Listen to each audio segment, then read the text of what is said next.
পরীর রাজ্যে হারিয়ে যাওয়া পর্ব ২ হারিয়ে যাওয়া জাদুর পাথর। পরীর রাজ্যে রিহান ও লুমিনার প্রেম দিন দিন গভীর হচ্ছিল। তারা একসাথে রাজ্যের সব জায়গায় ঘুরে বেড়াত। কিন্তু হঠাৎ একদিন রাজ্য জুড়ে ছড়িয়ে পড়ল এক ভয়ঙ্কর খবর। পরীদের জাদুর পাথর চুরি হয়ে গেছে। এই পাথর ছাড়া পরীদের সব শক্তি হারিয়ে যাবে। পরীরাজ্য অন্ধকারে ঢেকে যাবে। লুমিনা খুব কষ্ট পেল। রাজ্যের রানী বলল, যদি এই পাথর ফেরত না আনা যায় তবে আমাদের রাজ্য ধ্বংস হয়ে যাবে। রিহান সাহস নিয়ে বলল, আমি যাব সেই পাথর খুঁজতে।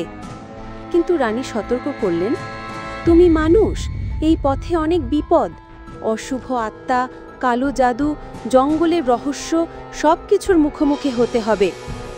লুমিনা কাঁদতে কাঁদতে বলল, আমি তোমার সাথে যাব রিহান, তুমি একা যাবে না। দুজন একসাথে রওনা দিল জাদুর জঙ্গলের দিকে, যেখানে নাকি শেষ দেখা গিয়েছিল সেই পাথর। রাস্তায় দেখা হলো এক রহস্যময় কালো পরীর সাথে, যে বলল, এই পাথর ফিরে পেতে হলে তোমাদের সত্যিকারের ভালোবাসা প্রমাণ করতে হবে, না হলে তোমরা চিরদিন এই জগতে বন্দী হয়ে যাবে। রিহান ও লুমিনার মধ্যে কি সত্যিই এমন ভালোবাসা আছে যা এই কালো জাদুর শক্তিকে হার মানাবে? পরীর রাজ্যে হারিয়ে যাওয়া পর্ব ৩-এ কি ঘটতে চলেছে? রিহান কি পারবে সেই রহস্যময় জাদুর পাথর খুঁজে পেতে? কালো পরীর আসল পরিচয় কি? লুমিনা কি সত্যিই রিহানকে মানুষের জগতে ফিরিয়ে দেবে, নাকি লুকিয়ে আছে আরও কোনো চমক?